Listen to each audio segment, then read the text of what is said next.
What is good, y'all? It's your boy Fury, and I'm gonna try to do this video as my dog plays guard dog in the background, so forgive me if he barks. Anyway,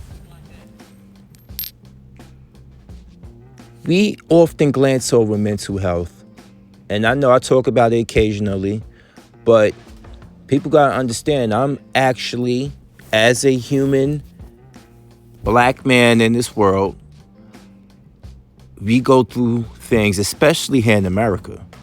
Life is hard, people. And this makes me think of a good friend of mine who always used to say, this world needs to blow up and reset all over again. And I always told him, no matter how hard I was going through it in my own struggles, I always told him that is a cop-out. I'm just saying, your life must not be that tough if you're still here, right? If you really hated this world, you would have done something about yourself. And I know I look back on it in retrospect, because you know what I mean when I said done something about yourself, meaning like I was mad dismissive, and I realized how wrong I was. I was basically telling a person, if you don't like this life, you know what to do. That's wrong. I would not want nobody to say anything like that to me. And I realized the error of my ways a long time ago. But we end up falling out on the situation because even he acknowledged the fact that, yo, I know I said some things, and I always used to say them, but I didn't mean them. I was just joking with you just to get you going. And that caused a lot of rift between the both of us, which we have pretty much fixed a couple years later. But thinking about the whole situation and trying to stay focused on mental health,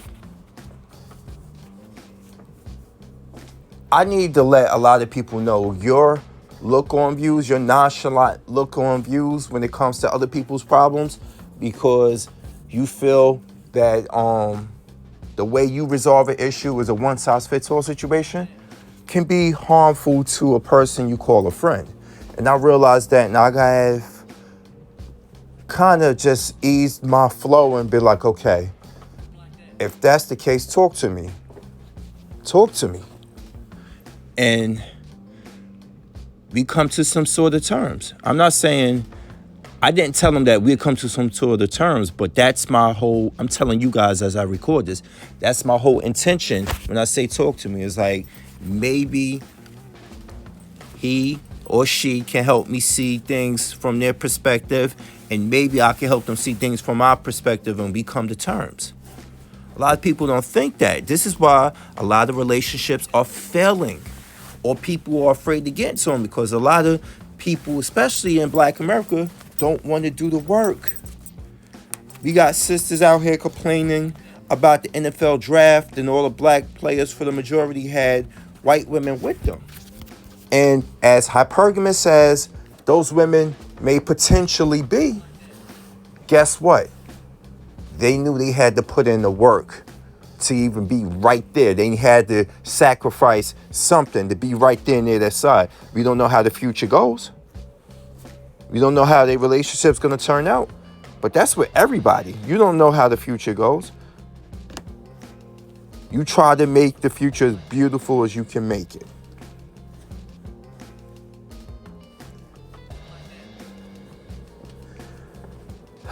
Man, people don't understand that at this age, it's not intentional that I just basically keep myself a semi-recluse.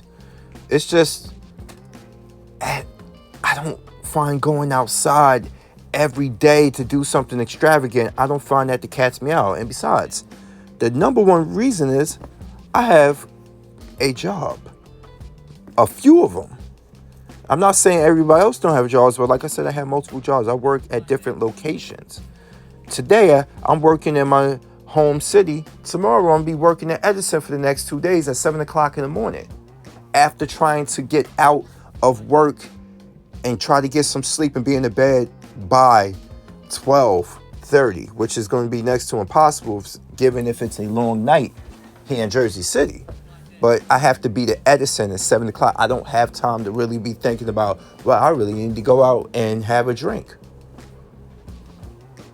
And it takes its toll on you. But it's the life I chose to live because of financial responsibilities. Not everybody got these amazing 6-figure jobs and can just be like, okay, I can go and come as I please. And speaking of 6-figure jobs, that's what men today are being judged on more than their character. Now, I'm not saying just go out there and find you a builder bum. I'm not saying that to any man or woman. But Jesus Christ, we ain't in the 1950s no more. We just not. And that's not a cop-out. Life is hard. The cost of living has barely gone up to, the cost of living has gone up, but the pay has barely risen to accommodate it. It hasn't accommodated. We living in an era of pure capitalism and greed. And I understand capitalism is a thing because people need to continue to sustain businesses and stuff. And when you put out a product, you are making a product to capitalize on a need. I get what capitalism is all about. So let me reiterate, pure, unadulterated greed. And when your significant other, as a man, if your significant other is based more on transactional, more than caring about you or caring about your journey and your woes and your tiredness, when it comes to trying to get there, you don't need to be with that person. You really don't need to be with that person. I'm telling you this, guys. And I'm not saying this to put you in a situation to force you to be single. If you express that you're tired, and I'm not talking about sleepy tired, you just tired of the way you being mistreated, and she just tell you you are a bitch and you need to suck it up. Maybe in those words, maybe in nicer words. If she's just constantly telling you that, and then she's going and running to her female friends and dragging your name in the dirt, you don't need to be in a situation like that. I got friends out here who are sad. They're sad.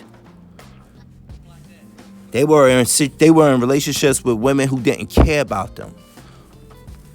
They just used them as a doorstop, and I know that feeling.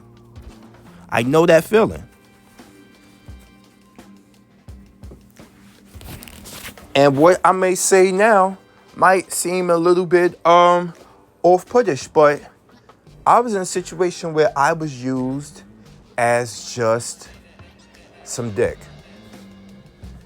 And when you're in your 40s, you don't want to be used as some dick. You don't. You're at the point in your life where you're like, you know what? Give me you, and I mean give me all of you, or don't give me nothing at all. It's like the Bond song that Maya sang. Give me everything or nothing.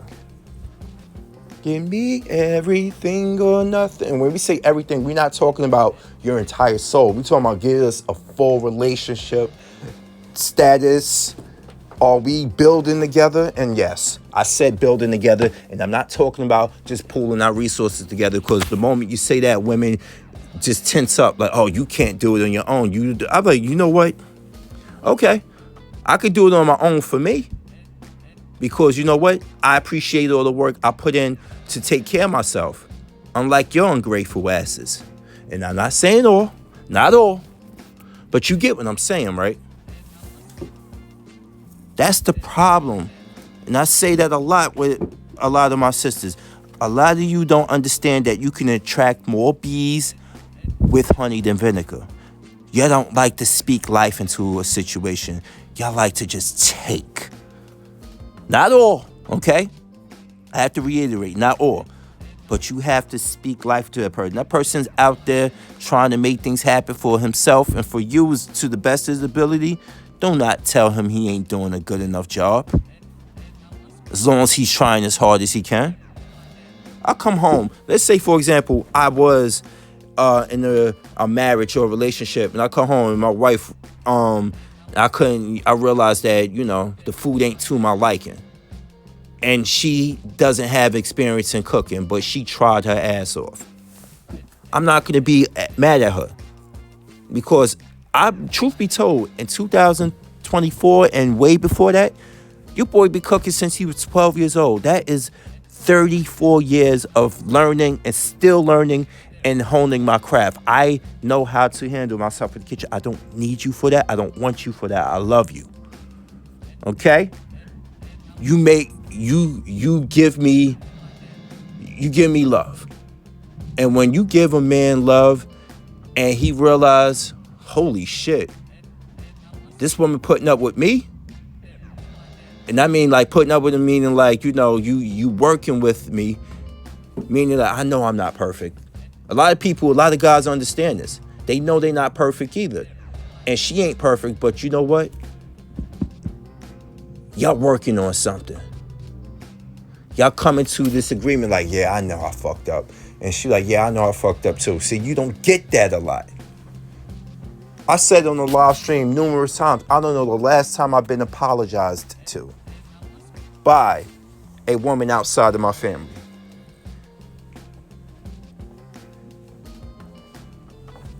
And a lot of the dudes I was in the live stream with was like, yo, the things that he said do not reflect on me in this channel. I was like, bro, I take all the responsibility for it. I take all the smoke. And it is not to be antagonistic. It's to speak the truth. You got these guys out here going through things all the time. Myself included. And we have no support system but ourselves. Then there's some who get out there and they just go from a place of hurt. They start speaking and behaving like a lot of these hyenas we see online who talk mad shit about black men. And I look at them like, bro, I can't be associated with this. You just proving these hyenas right. We got to move better than this. And when we say move better, you got to move away from that. And that's what I'm doing. So you can call me a quirky person. You can call me a nerd. You can call me all this stuff for just doing things that make me happy. But truth be told, I can still do these things and do them less if I had someone in my life. You're not going to change who I am, but I will sacrifice some things for somebody that I love. Could you sacrifice anything? Ask yourself that question. Anyway, it's your boy Fury. I'm here and now I'm out. Peace.